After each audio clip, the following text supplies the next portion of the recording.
Oh, that sucks for y'all. But anyway, back to what I was doing. Have you felt that way always, or is it now because of the time of where we are in this country? I've always had the feeling. I think now it's just obviously elevated. It's a new level, and there's new, it's to the point now where you can't. First of all, you can't not say anything. Second of all, though, I just think saying something isn't enough anymore. I think if you have the ability to put money back into a culture that you're financially benefiting from, have the ability to, you should. It's interesting that you talk about it in that way because some people do believe that silence is the best way to go because it's hard to talk race, especially if you're white and you're in the black culture. People just feel as if they can't talk about it. They feel awkward. They feel as if they don't have the privilege or the voice or the words. How do you find yourself right now in terms of interacting with people when they want to talk to you about social injustice, police brutality, what's going on in this country right now? Well, first of all, picking and choosing whether you want to be silent or not about race, that's a privilege in and of itself. But no, I mean, I try to just do my best to listen to the black people around me, and the educated black people I have in my life. So I do my best to not act like I have all the answers for everything, especially in a culture that I'm not from. But that's why when we decided to raise the money um, for Black Lives Matter organizations, when we raised 500,000, we got on the phone with some of the women who started Black Lives Matter. I got on the phone with Tamika Mallory. I was on the phone with Karen Civil and talking with my friends to make sure the money went to like the correct places, and people who really need it. It's just about listening. That's Well, all. It's about listening. let's talk about that for a moment because the way I think of activism, for me, it looks very differently. It's not necessarily just protesting on the front lines. I think that's great. But what about being an activist in the way in which you have decided to be one? What inspired you? What did it look like? You said you raised money for Black Lives Matter. What did you do? Mhm. Walk us through everything that you did and how you find yourself in this moment right now. So for me, it was 3 years ago. I had like a string of festivals, and I decided that I was going to wear T-shirts with a message on them because I figured, what better, what better time to use a platform than in front of a bunch of people. So one of the T-shirts I wore was, "If you want to change the system, Mama açmasam. speak up. White silence is pro-racism." The whole Yeah. thing. And it didn't really it kind of got swept under the rug back then. But when all this stuff started happening again, and it's been happening, the police brutality against innocent black people, I was like, man, I'm not the biggest artist in the world, and I certainly don't have the most white fans in the world, but I got a good amount of people that I can definitely mobilize and turn into some money. And I know they're down for the cause because it's merch, it's a good thing. And I've always been outspoken anyway, And so, how am I going to be in black culture and not be outspoken about racism? And then I got to ask you this because you grew up in Atlanta, so that gives you a heads up, depending for so many people, because you're in the crux of that beautiful black city where there are so many wonderful black leaders, home of so much great music and things that speak to our culture right now. And we are really, really getting our word out, especially with this platform today, and saying that Mhm. we must use our voice to vote. Talk to me about what the importance of voting for you in this upcoming election. Yeah, so full transparency, I had never voted before, ever. Um, and because I was Yeah, one of those malo. people who was like, my vote doesn't matter, and I don't know, maybe it's because I was younger, maybe it's because I really thought that, or I don't know, but I just think that it's got to, now this is a bit of a privilege to say it's got to a breaking point for me because obviously it's been past the breaking point for black people, but I think that as a whole, the young people need to get out and vote because we're the ones that never show up. You know what I mean? We never show up to vote, but we're the future. So it's like, look, we got to go out there and vote, and then whatever happens, happens. But at least we did our part. You got to do your part. You're very candid in saying that you just decided to vote, and I think there's a beautiful irony in the fact that you have your fans saying, "Because of you, I'm voting," Right. and there's something beautiful about that. But I want to know why now for you. Why in this moment is it important for you to vote, and what hits your spirit to say, "Yes, this is the time to do it"? Honestly, because I think that George Floyd really uh, woke up a lot of people who, including myself, who I was vocal and outspoken about racism. I put it in my lyrics. I put it on T-shirts. I would talk about it Kai? in interviews. Like, Yeah? I was vocal about it. But that video in that moment, I think me along with a lot of other people just kind of was like, all right, like words are simply not enough anymore. We gotta do something, whether it's raising money, whether it's voting or all the above. Like we got to do something, and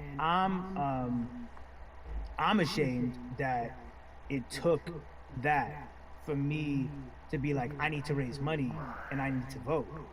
It's a shame, and I don't know. I guess it snapped a bunch of people out of it. And even if you were vocal and whatnot, it's time to actually put your money where your mouth is. It's time to go vote. It's time to just stop talking about it and be about it. And it's been time for that, but like I said, I'm ashamed that it took me this long to actually really, really be about it. But I'm here now. So, Russ, we all know that this is going to be your first time voting. Tell me what that Yeah. experience is going to be like for you in terms of what you're excited about. I think you know what it's gonna do for me. It's gonna let me know that I'm contributing to something bigger than myself, and I'm actually putting my money where my mouth is, and I'm being about it. Because for so long, and I know I'm not alone with this, but standing on the outside and just screaming about this and that and this should change, and it's like, all right, but did you vote? you know and so I know it's going to feel good to know that I played a small role.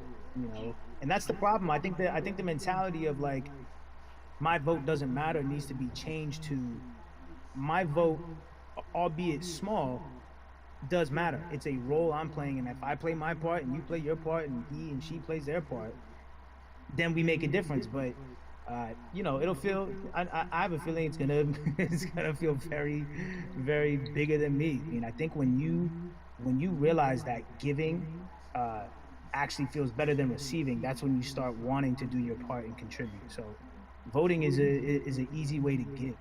You know. Yeah. To whom much is given, much is required, and you have been given a huge platform, and we are so grateful for you, Russ. Philanthropist, artist, community activist, first time voter. We appreciate you for doing Yes. this, okay? Thank you. I appreciate y'all.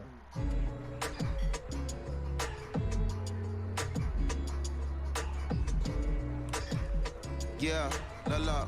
So, cities like Atlanta and Chicago have been at the forefront of the discussions, especially now in this country when we're talking about COVID 19 and systemic racism, as well as police brutality and what we can do in this country. Again, we're continuing our conversation, letting you know that your voice is your vote and your vote is your voice. We can change where we are in this country. Currently, I'd like to welcome in Chicago Cubs right fielder Jason Hayward. I appreciate you. I brought in Atlanta and Chicago because I know you grew up in the metropolitan area of Atlanta, more specifically McDonough. Let's be technical, and and you have been very vocal throughout this entire time in terms of what our country's been experiencing. Let's look at the past month and a half, if you will. What has been the hardest thing for you to deal with? The hardest thing for me to deal with, Carrie, this last month has just been going from the virus shutting everything down to us being called to action. We've had multiple police brutality situations. We've had people protesting, wanting to get the message out. But I really realized that I need to be a part of the positive message and make sure that doesn't get lost in all the chaos going on, for people to actually hear from a reasonable, respectable person who cares about everyone involved. A reasonable, respectable person who cares about everyone involved, which leads us to More Than a Vote. It is a beautiful collective of Black athletes and artists. You are a part of that. Talk to me about why that's important for you right now, and this be a part of that collective. To me personally, it's important to be a part of that because I've somewhat used baseball and my craft as an excuse to not get more involved in voting. But I can't any longer use baseball and work as an excuse not to get educated, and not also to show people, like, at any moment in time, any walk of life, we can make a difference. So tell me in your words, what does activism look like for you? In my words, it looks like LeBron James, the biggest athlete right now planet, speaking up and breaking the ice for everyone. And I think for the first time, people see and hear from us. So now we have white teammates, we have other people speaking up and realizing, okay, like this is how we go about doing this. And to me, right now, social media, athletes speaking up, entertainers speaking up, like we're trying to do it more than a vote. You said something I thought was so key because covering sports for so long, I know that it's tough for black players specifically in Major League Baseball to talk about how they feel. Adam Jones did it in a very eloquent way early on, but there are very few that are vocal. You said you all were afraid. Why use that word and why were you afraid? We was afraid because in 2019 there were 68 of us total, and there are 38 teams. There's 25-man roster on each team. There's a 40-man roster, which is on each team as well. And, there aren't many of us, so we're outnumbered in that sense, but not always in a negative way when it comes to our teammates and our clubhouses. But to get to this point, you have to move a certain way. You got to be careful what you say. You can't ruffle feathers. You can't come off in any way. Much like other black entertainers, much like yourself. Probably having to live through life every day, but to get to the highest level, you gotta button up, you gotta be seen and not heard. So baseball is, like I said, it was time for us to try and speak up and make a difference and show it's okay to do so because we can't be quiet any longer. That is a button up, be quiet, be seen but not heard. That is an expression that a lot of black folks can relate to in whatever aspect of professionalism that they experience, especially if they don't work for themselves. They just feel that. That is also a socialization that we have as black folks, especially, like you said, if you want to get to the higher level. And for so long, I felt it bubbling right underneath the surface that so many of us who were in whatever positions we were, who had platforms, were tired of pretending and looking the other way and spending so much time making others comfortable while we were uncomfortable. Do you feel that this is the type of movement that is sustainable, or is it just for a time? No, it takes everyone joining in on the conversation, and right now I feel like more than ever there is little things as possible to distract from bigger issues. And we saw on draft day, we saw our president Theo Epstein holding up a sign saying Black Lives Matter and wanting to include the rest of the MLB in that. But now we're having those conversations as well. So I definitely think this is sustainable, and it's not always just going to be the popular thing to do. This is something that people want to get right because they know we care. Jason, you said you think it's sustainable, that what you're seeing, especially with your colleagues in baseball, that this can be something where you're feeling more comfortable, feeling more safe to share how you feel about social injustice and police brutality. What are you doing right now in this moment with your platform to help change how we look at voting and how to educate the culture and the community about voting? Well, first, what I'm doing, Carrie, is joining up with More Than a Vote and joining up with other athletes and entertainers to get that message out and use our platform in that sense as a group. And try to create a brand with this to make it something that's not just about the election coming, make sure that it's about people getting educated for years to come and figure out where to vote and how to vote. We've got people in different areas that cover different demographics and influence different areas of people. And as a baseball player, as a black baseball player, I feel like now, like we talked about, is finding the time to show people that you can use your voice in this profession. You don't have to be afraid. And to me, that can help a kid growing up. He can see me, he can see other guys that were in the video we posted saying, hey, this is what they're standing for. They're speaking up for these things, and it's okay to want to play baseball. It's not lame. It's not something I have to be as afraid of as I was before. So I feel like that's my role in this. I have a younger brother as well. He's 24. He also plays baseball. So I've got to lead by example. Always, come up with a good answer that sounds good on TV. When I get asked a question on, what do we need to do to make changes? I'm joining up here to make sure that I take action and educate myself.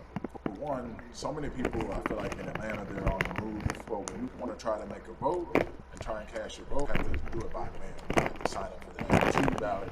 Then you have to get another ballot in return and have to send it back to you. Well, for me personally, they didn't send that back until it was too late.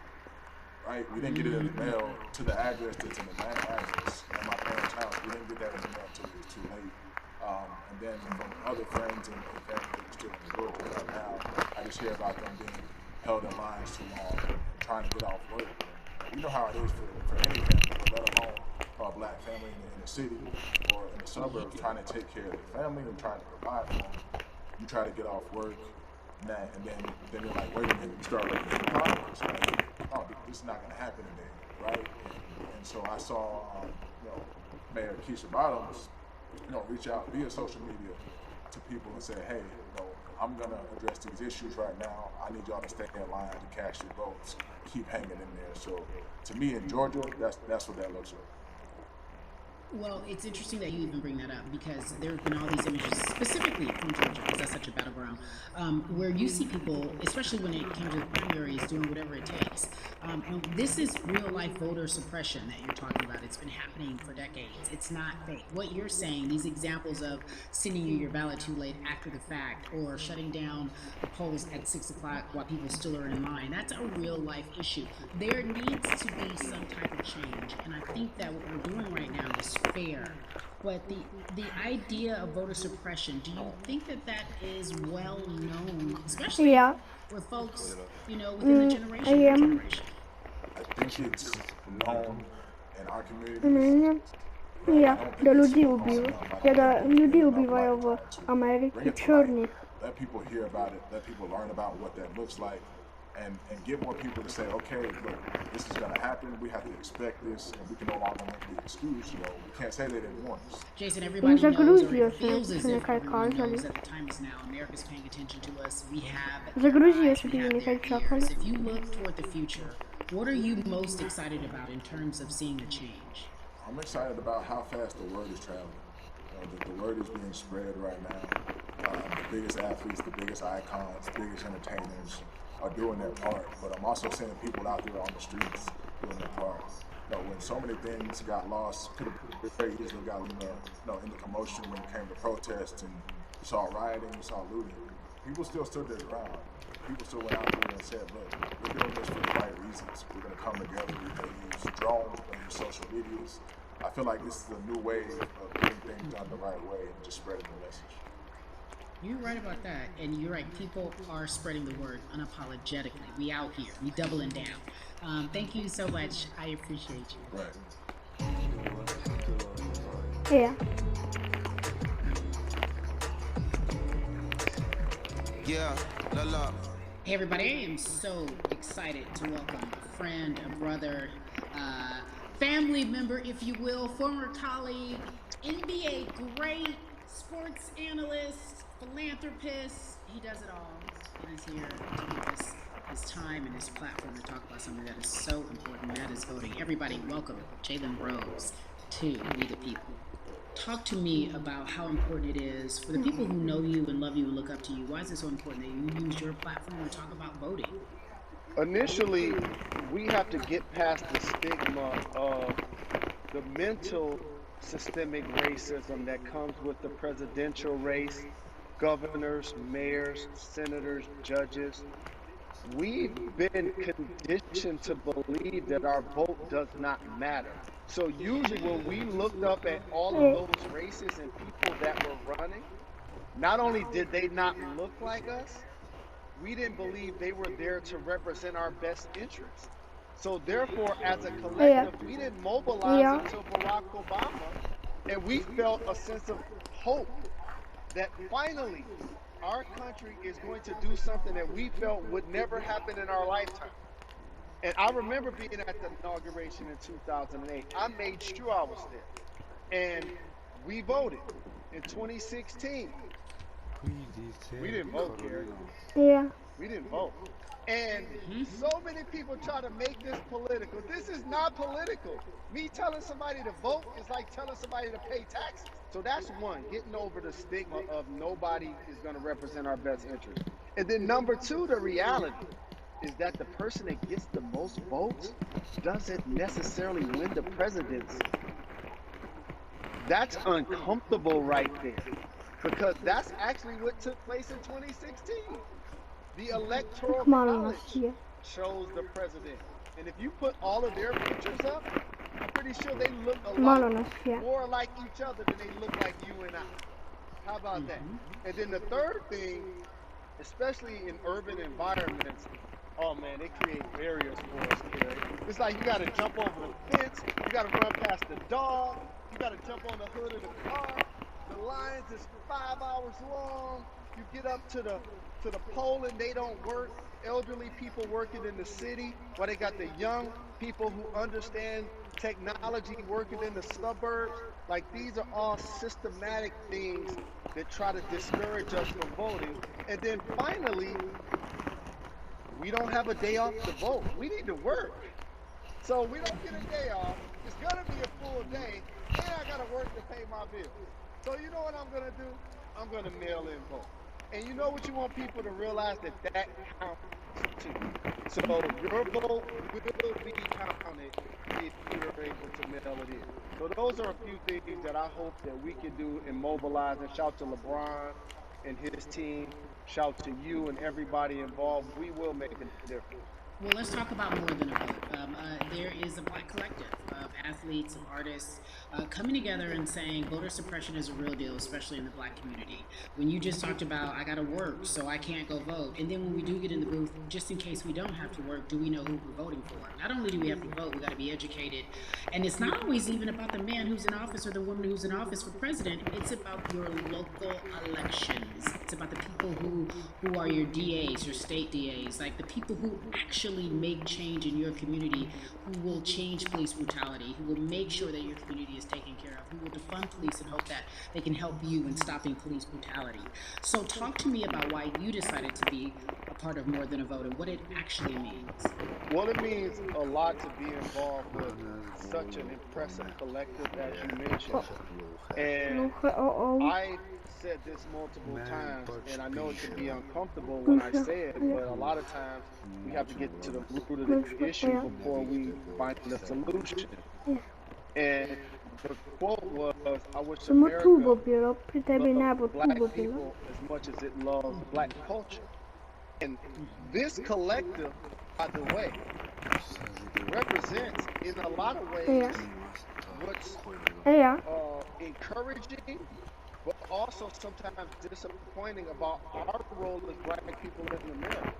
Because we were brought here as labor and to entertain. And we use those vehicles to get paid and move to the suburbs and be idols of white kids. And so now that we have this collective, I would say sports and entertainment represent the most powerful group of black men in the United States. I'm talking about money, power, celebrity, the ability to mobilize, community involvement, their leadership, their intellect. And so to have all of us pulling in the same direction at the same time for anything that we're passionate about is going to be a difference maker, but it's definitely going to be a difference maker in the 2020 vote, because we're going to make sure we inform everybody that they can let their voice be heard, and failure is not an option. Jalen, what does voter suppression look like to you? A perfect example took place recently, Kerry, in Kentucky. It was 6 p.m. at night, and so many people were standing in line enthusiastic to vote. And you know what they did? Locked the doors. And you know what the people did? They continued to bang on the doors, continued to bang on the windows. They continued to let it be known they were not going to leave the premises until they got a chance to vote. And you know what ended up happening? They opened those doors and allowed those people to vote. So do not be discouraged. These barriers show you that it matters, and we're here to help you break through them. The same thing with our platforms and voices, Kerry, because you know what's going to happen. At some point, Breonna Taylor is not going to be trending anymore. People are not going to be protesting anymore. But it's still up to us to keep making sure that our voices get heard, and this is one way to do so. Right, and that is a form of being activated, being an activist. It doesn't have to be protesting. It doesn't have to look like what you think traditionally activism looks like. It's voting. It's that simple. We now have to understand, like, this is a critical mass moment for this movement to continue to hold up as much steam for as long as possible. And That's what this collection is going to hopefully allow for that situation to happen. Jalen, in today's age of technology, it should be easier to vote. No doubt. It's like we call these devices smartphones, but yet I can't vote from them. All of the things that we do in our lives are in our phone. All of these barriers are things that people will need to overcome in order to create a level of enthusiasm to vote. And again, this is not political. It's your right to do so. And there's so many times when you feel like somebody may have gotten done unjustly in your community. Pay attention to who the judges are, who's running for Senate, mayor, governor. Pay attention who's running for president. And let's make sure in 2020 we make a difference. Why is more than a vote so important and invaluable in our community right now? Well, because right now, I think we have an opportunity to let our voices be heard louder than ever. Anytime you see the mobilization of white kids holding Black Lives Matter signs, that means there's a breakthrough. Now, what happens with that breakthrough is the next step. You're going to look down in your email, Carrie, you're going to see all of these companies telling you how they're going to work on their diversity, how they're looking themselves in the mirror. They need to make change. Just like in sports, right? Look on the field, on the court, all those black players. Further you get up, it's like altitude or a ladder. It gets thinner and thinner. And so a lot of people talk about the system being broken. I hate to remind people that it's not broken. It was built this way. And one of our ways to help change the system is to vote. So that's why more than a vote is so very important, so we can make sure everybody participates and gives themselves an opportunity to let their voice be heard. I think it's interesting because you talked about black men being very powerful in the U.S. if they're athletes and entertainers, because for so long those have been the only avenues traditionally to create wealth. The NBA season comes back. What are your feelings on the season coming back in the midst of everything that is happening? I think you'll see players challenging the establishment more. You're going to see them saying, okay, if you have all of these marketing and promotional deals, how many of them are with minorities? How many people are you employing in NBA? What about certain teams? Who do you have as a minority owner? Or what about the candidates that you have for positions of power? NBA players have proven as blacks that they are now movers and shakers in the game. They're now the dog, not the tail. So if they decide not to play, some of the biggest social changes and conversations have taken place in sports that weren't during the game. Colin Kaepernick was before the game. The Ali Summit was a press conference. So they could mobilize if they chose to. But when and if you do play, challenge the league. Black Lives Matter on the jerseys. Continue to make sure that every time people are watching the game, they're also seeing the movement happen. Jalen, I appreciate you because you are always entertaining and informative at once. I really, truly am looking forward to the NBA season. Thank you for working with More Than a Vote because your voice, your platform, all of it is needed, my friend. Be safe, okay? Yes, ma'am. I love and appreciate you. One call away, always. Thank you. Love you, brother. Love you too. Every conversation that we had today, I hope was helpful for you. I am so grateful to everyone who came on with me to talk about what's going on in our culture and how we need to change. Huge shout out to Jalen Rose, Bun B, Jason Hayward, Yvonne Orgy, and Russ. Their words were inspiring, but also important and invaluable. I hope your phone is full with all the information that we've been able to place in front of you. Again, you need to check out these resources because they are so important because we want you to vote. That is your voice. It is important. We, the people, want you to vote. So go to morethanavote.org, fairfight.com, and whenweallvote.org. Again, thank you so much for joining us and paying attention because this message, again, is invaluable. I'm Carrie Champion for We the People. We are the people.